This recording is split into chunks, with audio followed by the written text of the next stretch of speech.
En 2015, cuando recién estaba empezando mi canal de YouTube, hice una serie de videos llamados Las 95 tesis mormonas, y lo introduje así. Las 95 tesis mormonas. Las 95 tesis fue una carta de Martín Lutero dirigida a la Iglesia de Roma, en la que desacredita la doctrina papal sobre las indulgencias. Esta publicación, clavada por Lutero, de acuerdo a la tradición, en las puertas de la iglesia del Palacio de Wittenberg el 31 de octubre de 1517, comenzaría un debate teológico que desembocaría en la reforma y el nacimiento de varias tradiciones dentro del cristianismo, tales como el luteranismo, el presbiterianismo y el anabaptismo. De forma similar, estas 95 preguntas son importantísimas para entender por qué la gente se está yendo de la iglesia mormona. Y hasta que el liderazgo no acepte los problemas que estas preguntas presentan, más y más miembros van a seguir yéndose frustrados con la institución. A lo largo de los años he referenciado a muchas de estas preguntas, pero no todas, por lo que es justo cuando los mormones me piden que justifique estas declaraciones. En esta serie voy a hablar de cada una de esas tesis de forma individual, con antecedente histórico y referencias a fuentes auténticas, y cuando sea posible, a fuentes primarias. Si tienen otras preguntas que quieren que toque brevemente en este canal, déjenlas en los comentarios o escríbanme en mi WhatsApp 1-435-554-8751, número de Estados Unidos. Gracias.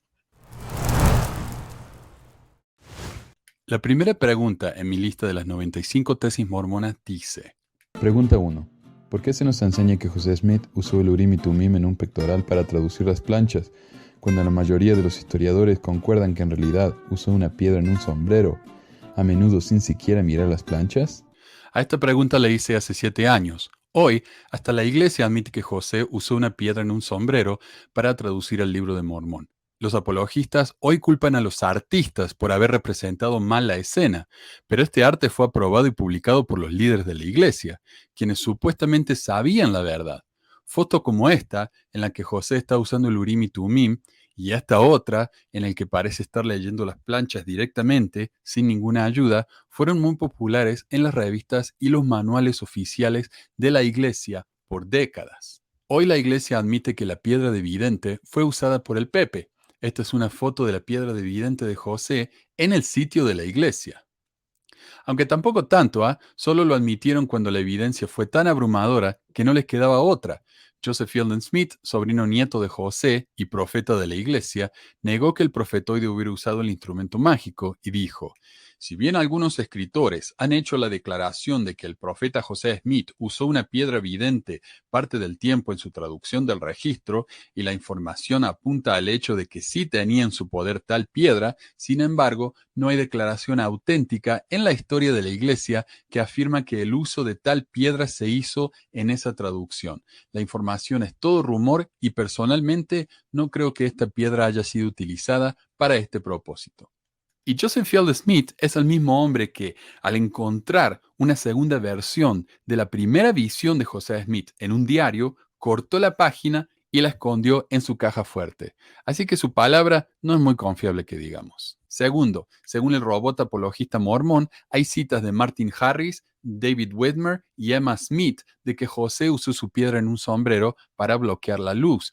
Todas estas personas fueron escribas de José y estuvieron presentes durante el proceso de traducción, por lo que eran fuentes más que confiables. Fielding sabía eso, así que aquí nos está mintiendo en la cara. Hoy la iglesia lo admite, habiendo escrito un ensayo sobre el tema en su sitio oficial. El profeta actual, Nelson, incluso hizo un video en el que muestra el proceso real de la traducción del libro. Cuando le pregunté al robot mormón, el cual está alimentado con datos de sitios apologistas mormones como Fair Mormon y Mormon R, por qué la iglesia ocultó la piedra de vidente por tantos años, me dijo que fue porque era demasiado sagrado.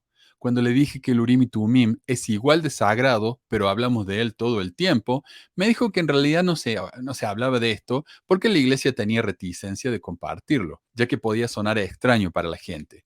Cuando le dije que sus dos respuestas eran contradictorias, me dijo que ninguna de las dos era la razón, sino que la iglesia se enfocó en el Urim y Tumim porque la piedra podía causar demasiadas preguntas. En otras palabras, el robot mormón admite que la iglesia misma ocultó lo de la piedra y prefirió avanzar la idea del Urim y Tumim, algo de lo que los apologistas culpan a los artistas.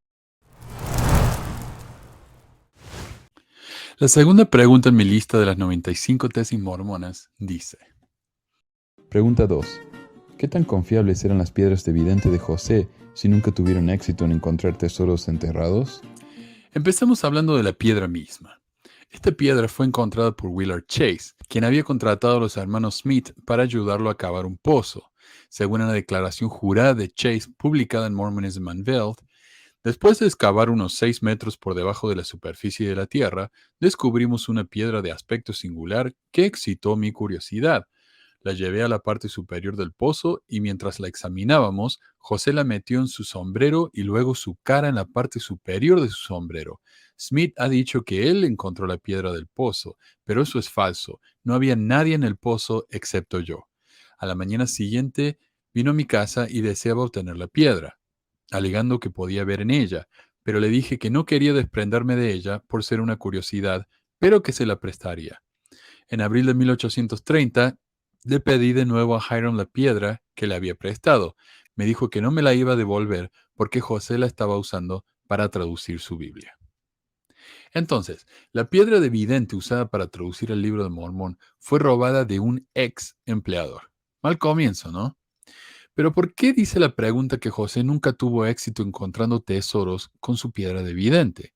Porque eso es justamente lo que pasó. José no solamente nunca encontró ningún tesoro con su piedra, a pesar de afirmar que tenía un talento para encontrarlos, sino que en el proceso mató animales inocentes para realizar sus rituales mágicos. La excusa dada por José es que estos tesoros se estaban enterrando a causa de algún ángel protector. Porter Rockwell recordó las palabras que le contó José durante una de esas excavaciones en las que el tesoro seguía deslizándose más y más profundo en la tierra. Las palas a menudo golpeaban los lados de hierro del cofre del tesoro, y como se alejaba por estar embrujado, a 6 pulgadas por este lado, a 4 pies más profundo, siempre fuera del alcance. Esto nos recuerda la escritura del libro de Mormón, en la que los tesoros se volvieron resbaladizos. Según el Amán 13:35, sí, hemos escondido nuestros tesoros y se nos han escurrido por causa de la maldición de la tierra. Con respecto al sacrificio de animales, un vecino de José firmó esta declaración jurada. El viejo Joseph y uno de los muchachos se me acercaron un día y me dijeron que José, hijo, había descubierto algunos tesoros muy notables y valiosos, que solo podían obtenerse de una manera. Esa manera era esta: que se llevara una oveja negra a donde estaban escondidos los tesoros, que después de degollarla se la llevara en un círculo mientras sangraba. Hecho esto, se aplacaría la ira del espíritu maligno, entonces se podrían obtener los tesoros, y mi parte de ellos sería 4 veces mayor. Para satisfacer mi curiosidad, les dejé tener una oveja grande y gorda. Después me informaron que la oveja fue sacrificada de acuerdo con el mandamiento, pero como hubo algún error en el proceso, no tuvo el efecto deseado. Esta, creo, es la única vez que sus búsquedas de tesoros le dieron alguna ganancia. Es decir, nunca pudieron encontrar nada, siempre daban excusas, pero una vez ganaron algo buscando tesoros: una oveja gorda. El mismo José trató de justificar su participación en la búsqueda de tesoros de maneras mágicas con esto. En el mes de octubre de 1825, me empleó un señor de edad llamado Josiah Stoll, del condado de Chenango, estado de Nueva York.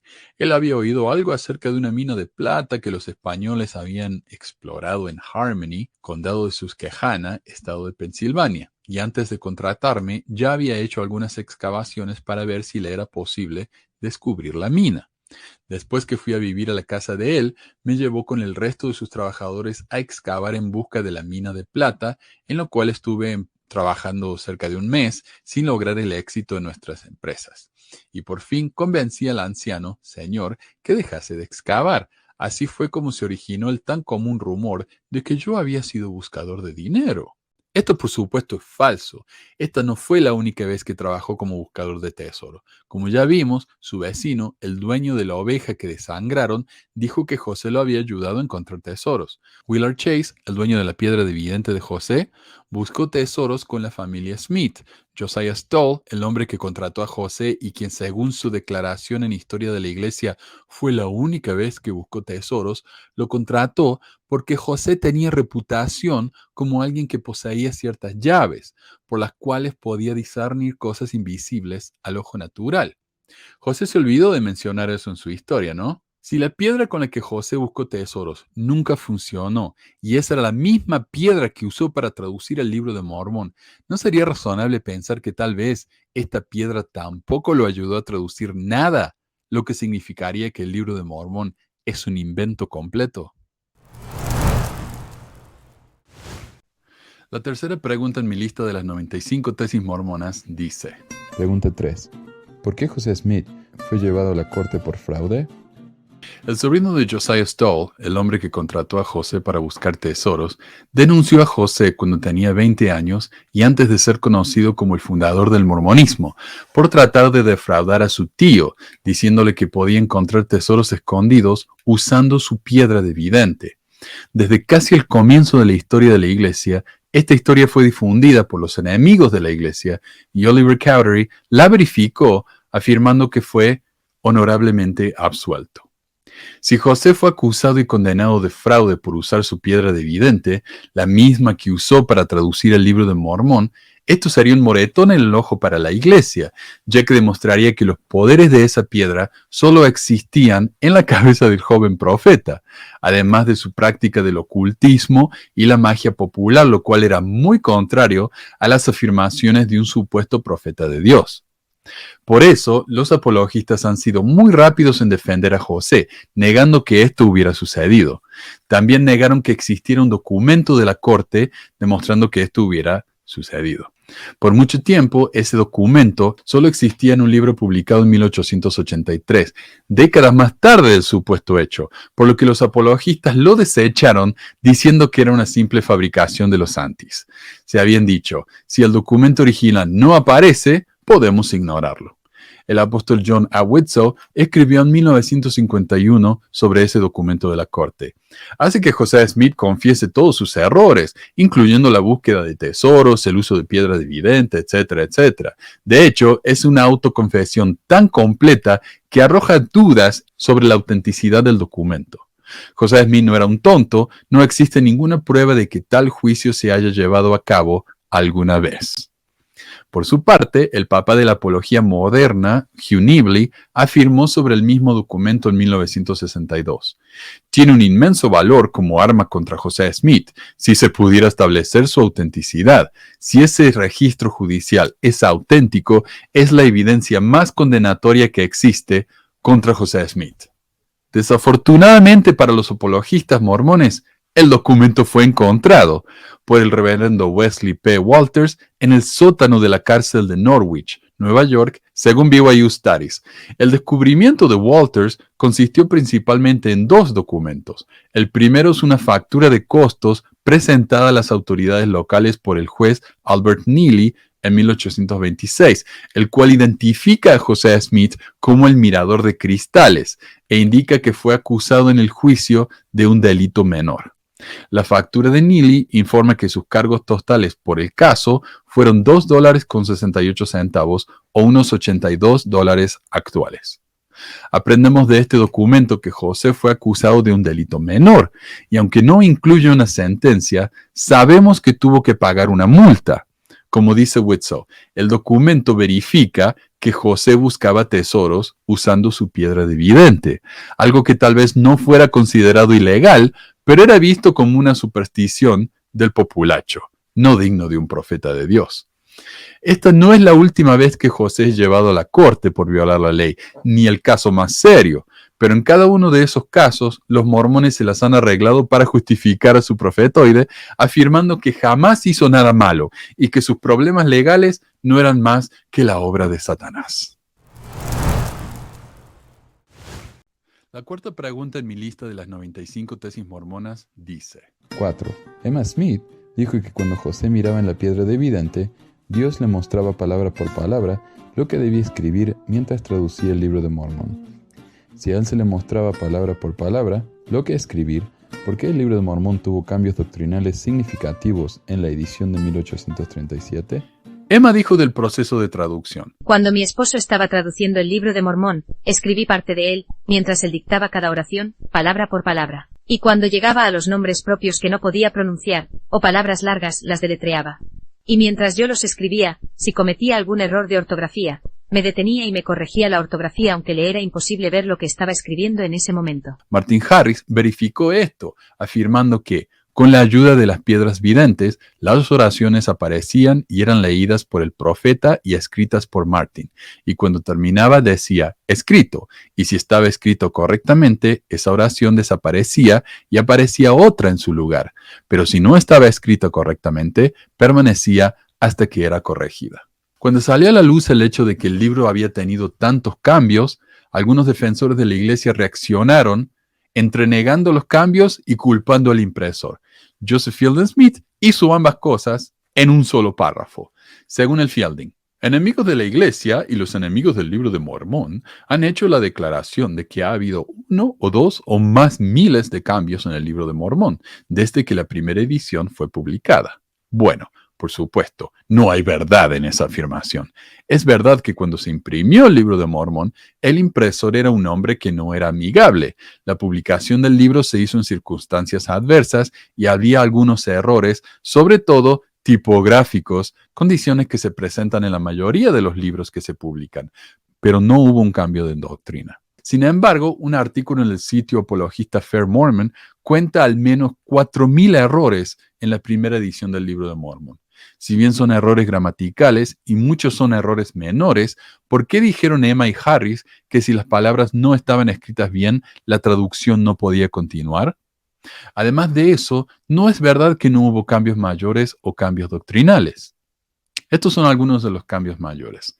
El original de Mosiah 21:28 nombra al rey Benjamín, quien había muerto en el libro para ese entonces. Para corregir el error, la edición de 1837, el nombre fue cambiado de Benjamín a Mosiah. Esto también sucedió en Éter 4:1. Primer Nefi 12:18 leía, el eterno Dios y Jesucristo. El problema es que el nombre de Jesús no es revelado a los nefitas hasta segundo Nefi 10. Para corregir este problema, Jesucristo es cambiado por Mesías en ediciones subsiguientes. Primer Nefi 20:1 agregó la frase de las aguas del bautismo en las ediciones posteriores a 1840. Con respecto a cambios doctrinales, en realidad hay uno que se repite muchas veces. En la primera edición del libro dice que Dios y Jesús son la misma persona. En ediciones posteriores son dos. La iglesia repite y contrarrepite que lo más importante que aprendemos de la primera visión de José es que Dios y Jesús son dos seres separados. Pero ¿por qué el libro de Mormón, el más correcto sobre toda la tierra, decía lo contrario? Esto, por supuesto, es consistente con los cambios en las versiones de la primera visión de José. En las versiones tempranas, solo un ser se le aparece, Dios. En las versiones que le siguen, es Dios y Jesús, dos seres separados y diferentes.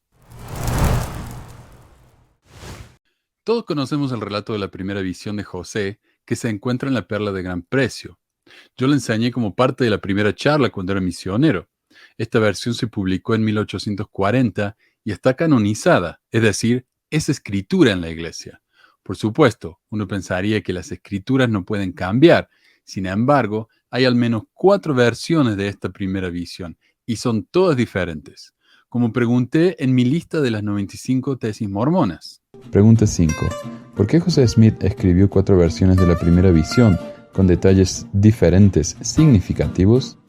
En 1930, una página del diario de José fue cortada y escondida en una caja fuerte por el historiador y futuro presidente de la iglesia, Joseph Fielding Smith. Gerald y Chandler Tanner se enteraron de esto y le pidieron permiso a Smith para verla. Para crédito de Fielding, no les negó a los Tanner que existiera, pero sí les negó verla. Ahora que los Tanner sabían de este documento y seguramente iban a publicar algo sobre el tema, el Fielding se adelantó al escándalo e hizo que un estudiante de BYU y futuro apologista mormón, Paul R. Cheeseman, lo viera y escribiera sobre eso en su tesis. Los apologistas de Fair Mormon arguyen que, si bien es innegable que las páginas fueron cortadas y escondidas, no se sabe quién lo hizo. Probablemente no fue Fielding, pero eso es improbable, ya que las páginas cortadas estaban en la caja fuerte personal de Smith. Si alguien las hubiera cortado sin su consentimiento, ¿por qué esconderlas en su caja fuerte? Fielding era el historiador oficial de la iglesia. Su responsabilidad habría sido el hacer reparar el diario inmediatamente. Desafortunadamente para Fielding, José no escribió solo 2 versiones de su primera visión, sino 4.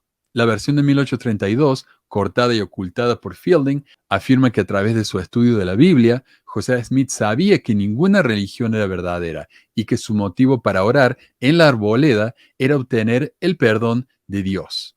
Durante esta experiencia, solo se le apareció un personaje que afirmaba haber sido crucificado por el mundo, sin hacer ninguna referencia explícita a haber visto a Dios. José tenía 16 años cuando vivió esta experiencia y fue escrita por primera vez 10 años después de la supuesta visión. En 1835, José dictó una segunda versión que dice que estaba confundido sobre las religiones, por lo que fue a preguntarle a Dios. Al principio no puede orar porque se le hincha la lengua, supuestamente Satanás lo hace, pero cuando finalmente puede orar, un personaje no identificado se le aparece y luego otro más, quien le dice que sus pecados le son perdonados.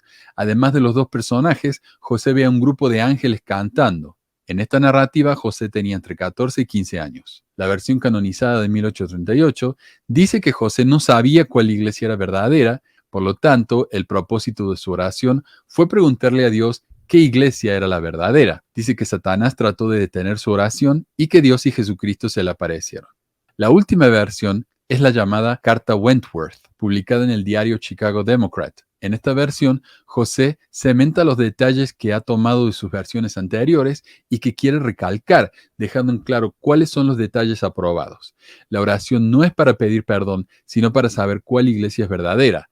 No hay ángeles, sino Dios y Jesús. No hay una presencia siniestra. Se le dice a José que no se una a ninguna iglesia y que en el futuro se le dará a conocer la plenitud del Evangelio. José tiene 14 años. Un ensayo en el sitio de la iglesia trata de justificar las diferencias en los relatos, afirmando que el abundante registro histórico nos permite aprender más acerca de este notable acontecimiento de lo que podríamos si estuviera menos documentado, y que no hay contradicciones, sino que los diferentes relatos ponen diferentes énfasis en diferentes elementos del mismo. Pero esta explicación no tiene sentido. ¿Qué diferencia en énfasis hay en que un relato tenga 14 años y en el otro 16? ¿Cómo es una diferencia en énfasis el que en un relato no sepa cuál es la iglesia verdadera y en el otro ya sabe que ninguna lo es? Estos no son énfasis diferentes, son contradicciones. Finalmente, José solo menciona a un ser no identificado en un relato, mientras que en el otro distingue claramente a Dios y a Jesús. ¿Qué tipo de énfasis lo llevaría a ignorar un detalle tan importante?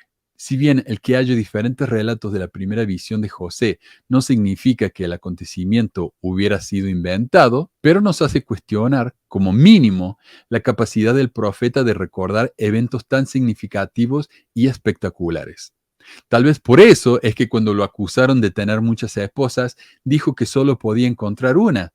Tal vez se olvidó que en ese momento ya tenía más de 20. Hablando de la primera visión de José. Pregunta 6. ¿Por qué José Smith nunca mencionó la primera visión hasta 12 años después de que pasó? Y 12 años es un promedio. En realidad, ninguna de sus versiones fue dada menos de 9 años luego de que supuestamente sucedió el evento. El sitio Fair Mormon ofrece 5 evidencias de que José dijo haber visto a Dios antes de 1835, cuando la primera visión fue por primera vez publicada en un periódico de la iglesia. El diario de John Alger dice que José vio a Dios en 1831, según Fair Mormon.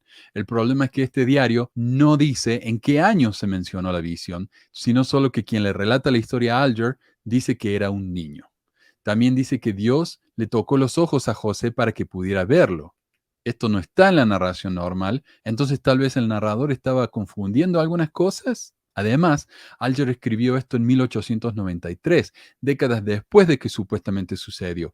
A Fair Mormon no le gusta cuando las citas son de tercera mano y de años más tarde, a menos que le convenga. La segunda evidencia viene de Lorenzo Snow, quien dijo que José le había contado que había visto a Jesús en 1831. El problema es que el discurso en sí no dice en qué año se mencionó la visión y fue publicado en el Deseret News en 1911. 1. José escribió una mini biografía en 1832 en la que dice que vio a Jesús. El problema es que esto estaba escrito en su diario y no fue dicho en un discurso, escrito en un periódico o enseñado en una clase.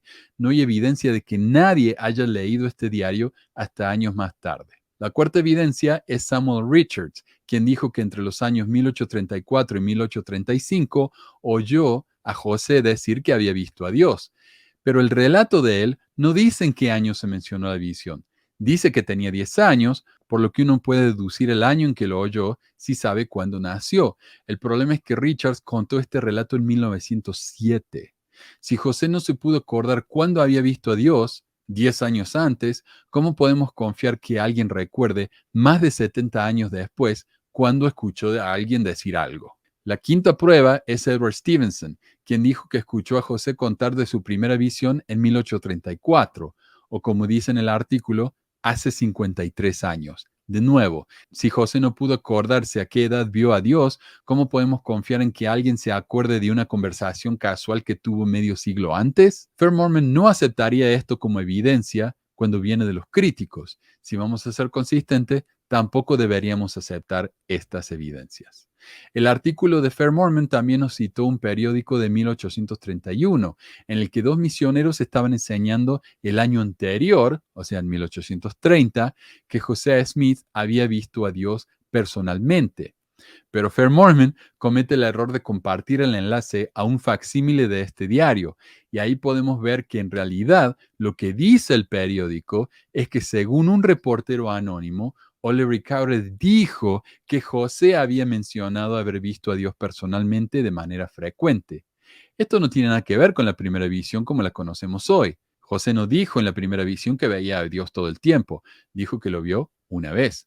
Además, ese diario no es muy confiable, porque además de ser este un relato de cuarta mano, de José Smith pasa a Oliver Cowdery, de Oliver Cowdery pasa a un reportero anónimo, de un reportero anónimo pasa al escritor del artículo. El artículo también afirma que según Oliver y Rigdon, quienes no se sometan a la autoridad de José serían destruidos, que el mundo, excepto la Nueva Jerusalén mormona, se acabaría pronto y que Nueva York sería sumergida y que José Smith tenía documentos firmados por el mismísimo Jesús. También dice que Cowdery tenía reuniones frecuentes con ángeles y que se le había asignado encontrar el lugar de la Nueva Jerusalén, al cual conocería en cuanto pusiera pie en ella.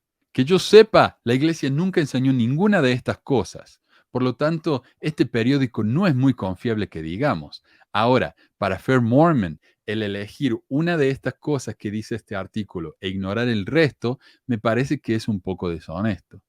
Por más que estas fuentes fueran acertadas, la fecha más temprana que nos da Fair Mormon es 1830, entre 9 y 11 años luego del supuesto evento. Por su parte, un artículo en Central de la Perla de Gran Precio explica que la razón por la que José era renuente a compartir su primera visión es que fue tan perseguido cuando lo hizo de niño. El problema con este argumento es que no está basado en ninguna evidencia primaria. No hay ninguna fuente fuera de las palabras del mismo José de que hubiera sido perseguido por decir haber visto a Dios. Además, cuando José fue perseguido por practicar la poligamia, no dejó de practicarla o de hablar de ella, sino que siguió enseñándola, pero solo a un grupo pequeño de asociados. José escribió o dictó 4 versiones de la primera visión. Hay más, contadas por sus apóstoles, por su padre, etc. Pero personalmente, las versiones contadas por el mismo José son las que me interesan más y me parecen más reveladoras. Sin embargo, si tiene 4 versiones, debemos preguntarnos. 7. ¿Por qué usamos el relato de la primera visión en la Perla de Gran Precio, siendo que fue escrita 20 años después del suceso, y no la que fue escrita más cercana al hecho? Según un artículo de BYU, desde un punto de vista literario, es el mejor de los 4 relatos, escrito en el idioma de José Smith. Es un relato que refleja los escritos inspirados de un profeta de Dios, en lugar del lenguaje incómodo de un estadounidense con poca educación.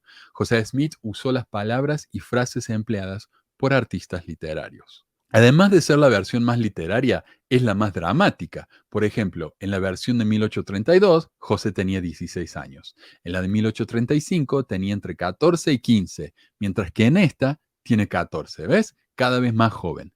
En la versión de 1832 no recibe ningún obstáculo al orar. En la de 1835 el diablo le hincha la lengua. Y en esta la escena se convierte en una verdadera película de terror. Apenas lo hube hecho, cuando súbitamente se apoderó de mí una fuerza que me dominó por completo, y surtió tan asombrosa influencia en mí que se me trabó la lengua, de modo que no pude hablar. Una densa oscuridad se formó alrededor de mí, y por un momento me pareció que estaba destinado a una destrucción repentina. José nunca tuvo problema en decir que recibía revelaciones directas de Dios, y de hecho, la colección de revelaciones que concluiría en Doctrina y Convenios comenzó a publicarse en el Evening and Morning Star en 1831. Entonces, ¿por qué no publicar la primera visión, o al menos hablar de ella, antes de eso? La razón tiene que ver con la situación en la que se encontraba José en 1838 y los cuestionamientos de su manto de profeta. Cuando se escribió el relato de 1838, José Smith estaba saliendo de alguno de los mayores desafíos para su liderazgo en su vida. En noviembre de 1837, el banco Kirkland Safety Society de José Smith había quebrado, lo que llevó a la quiebra a muchos de los primeros miembros. Al mes siguiente, la iglesia excomulgó a 28 de los primeros miembros, incluyendo a uno de los 3 testigos, Martin Harris. En enero de 1838, Smith y Sidney Rigdon huyeron de Kirkland y solo unos meses después, el 12 de abril de 1838, el cofundador de la iglesia, Oliver Cowdery, fue excomulgado después de cuestionar la relación extramatrimonial de José con Fanny Alger. El profeta entonces trató de recordarle a los miembros que él era el profeta, que no solo sentía cosquillas en el pecho o veía cosas en su piedra de vidente, sino que Dios se había tomado el trabajo de venir a visitarlo y a revelarle la verdad que se había perdido hacía tantos cientos de años. La versión de 1838 de la primera visión fue un manotazo de ahogado por parte de un líder sectario cuya autoridad estaba siendo puesta en cuestión. Pregunta 8. ¿Por qué la edición de 1835 de Doctrina y Convenios prohíbe la poligamia y enseña que la monogamia es la ley de Dios, mientras que José estaba practicando la poligamia en secreto? En el episodio 352 de mi programa en Pesquisas Mormonas hablamos de esto. Se refiere a la sección 101 del Libro de Mandamientos, el predecesor de Doctrina y Convenios, la cual fue incluida en la edición de 135, esta sección, ¿no? Según esta revelación, la cual fue eventualmente eliminada del canon mormón, dice: ya que esta iglesia de Cristo ha sido reprochada con el crimen de fornicación y poligamia, declaramos que creemos que un hombre debe tener una esposa y una mujer nada más que un marido, excepto en casos de muerte, cuando cualquiera está en libertad de casarse de nuevo. A diferencia de Jacob 2, el cual condena la poligamia pero la permite en casos en los que haya que levantar posteridad, esta escritura simplemente dice que no se puede tener más de una esposa. Punto. Esta sección fue publicada por primera vez en agosto de 1835 y para ese tiempo José ya tenía varias esposas. Lo curioso es que, como ya mencioné, esta revelación fue publicada más tarde en la edición de 1844 en Doctrina y Convenios, y como no hubo una edición nueva hasta 1876, la revelación permaneció en los libros canónicos de la Iglesia décadas después de que la poligamia se practicara abiertamente, lo cual era una absoluta contradicción.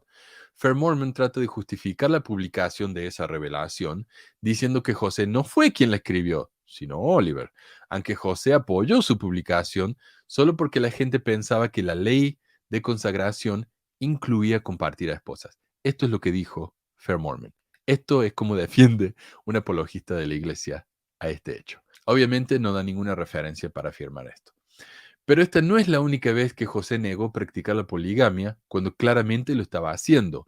En 1844, cuando José tenía más de 30 esposas, dijo en un discurso en Nauvoo: ¿qué cosa es que un hombre sea acusado de cometer adulterio y tener 7 esposas cuando solo puede encontrar una? Los apologistas se retuercen como contorsionistas tratando de justificar esto. Fair Mormon dice que como José estaba sellado a estas mujeres, no legalmente casado, no mintió. Pero a la vez dice que José quiso decir que estaba negando el cargo de adulterio, no de estar casado con 7 mujeres. Pero el discurso dice bien claramente: acusado de cometer adulterio y de tener 7 esposas. Está negando ambos cargos. Fair Mormon también defiende la poligamia de José, la cual era una práctica ilegal en Illinois porque la ley prohibía la bigamia abierta y José la estaba practicando de manera secreta. Por lo tanto, la poligamia tal como la practicaba José era perfectamente legal, según Fair Mormon. Con defensores así, honestamente, ¿quién necesita críticos? Pregunta 9. ¿Por qué José Smith se casó con una niña de 16 años en secreto? Le pregunté al robot mormón qué pensaba sobre esto y me dijo: José Smith no dejó un registro detallado de su relación con Fanny Alger, por lo tanto hay cierta incertidumbre sobre los detalles exactos de ese matrimonio. Sin embargo, es probable que la relación entre José Smith y Fanny Alger fuera secreta debido a varios motivos, siendo uno de ellos la polémica que rodeaba la práctica del matrimonio plural.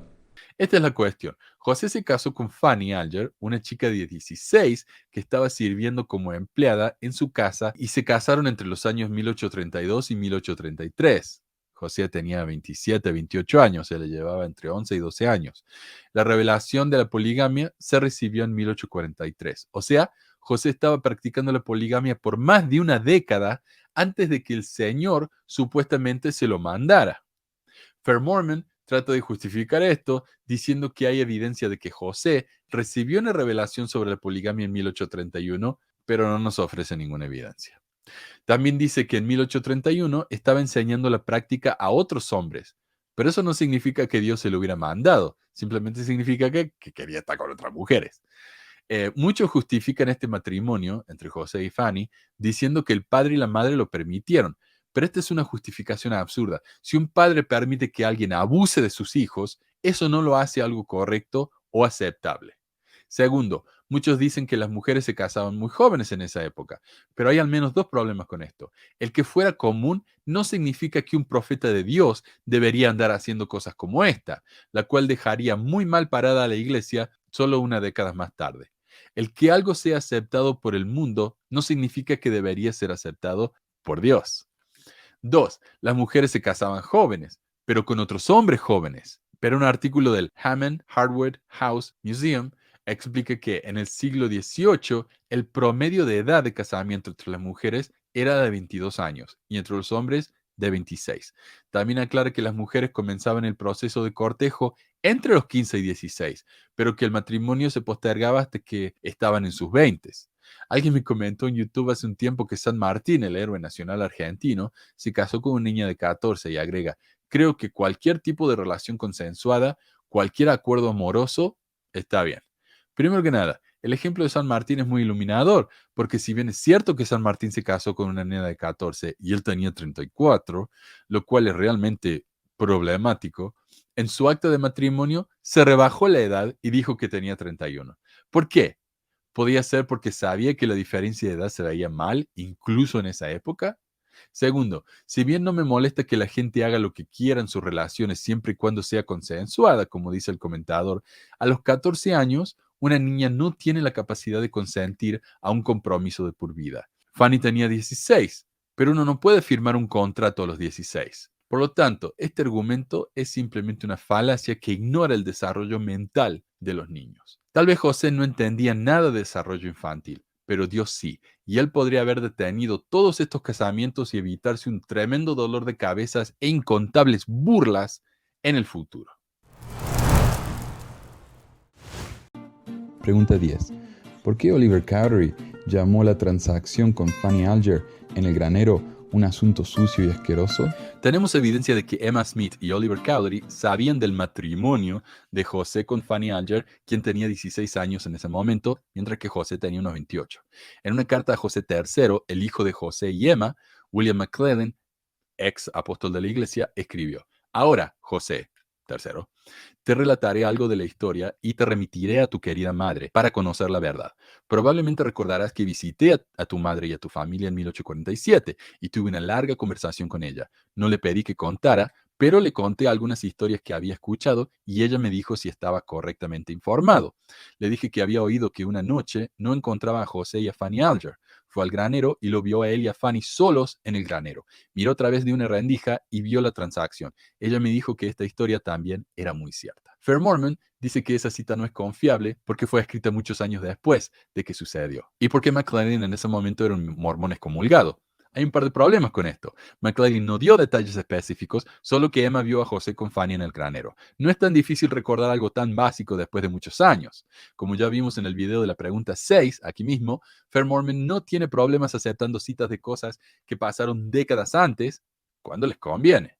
Esto es un doble estándar. Segundo, el que McClellan estuviera excomulgado no impide que pueda decir la verdad. No solo los mormones activos dicen la verdad.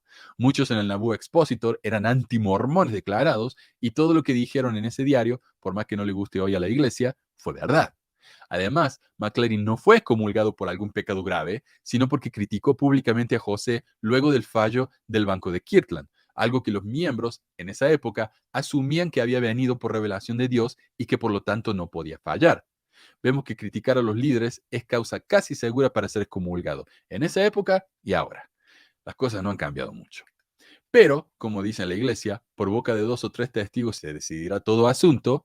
Oliver Cowdery también dio testimonio de esto, y sus palabras fueron mucho más fuertes que las de McClellan, las cuales están citadas en el sitio del apologista más o menos honesto de la poligamia de José, Brian Hells, en el sitio Joseph Smith Polygamy. Según Cowdery, no dejé de afirmar que lo que había dicho era estrictamente cierto. Se habló de un asunto sucio, repugnante y asqueroso entre él y Fanny Alger, en el que declaré estrictamente que nunca me había desviado de la verdad sobre el asunto. A los mormones se le llena la boca diciendo que Cowdery nunca negó haber visto las planchas del libro de Mormón, lo que hace que las planchas sean obviamente verídicas. Pero ignoran que Cowdery nunca negó, según él mismo lo dice aquí en esta cita, que José y Fanny habían hecho algo asqueroso en el granero. Según su propia lógica, esto tiene que ser verdad. Hay más referencias de personas cercanas al hecho que testificaron cosas similares sobre José y Fanny, lo que lleva al apologista Hells a deducir que hubo una relación sexual entre José y la niña Fanny. La justificación más común por parte de los mormones es que lo que vio Emma en el granero no fue una relación sexual, sino un sellamiento entre ambos. Hay un par de problemas con esto. Primero que nada, no hay un registro de ningún sellamiento entre José y Fanny, a pesar de que hay registros de sellamientos entre José y sus otras esposas. Segundo, el que se haya sellado, de lo cual no tenemos evidencia, no significa que no hayan hecho nada asqueroso, como diría Cowdery, aunque algunos justifican el que José haya tenido sexo con Fanny porque estaban casados, así que no puede haber sido tan asqueroso después de todo. Y tercero, todos estos testimonios fueron dados décadas después de los hechos. De nuevo, doble estándar cuando Fair Mormon decide qué citas son confiables y cuáles no. Si hablan en contra de la iglesia y son viejas, no las confiamos. Si hablan a favor de la iglesia y son más viejas, sí las confiamos.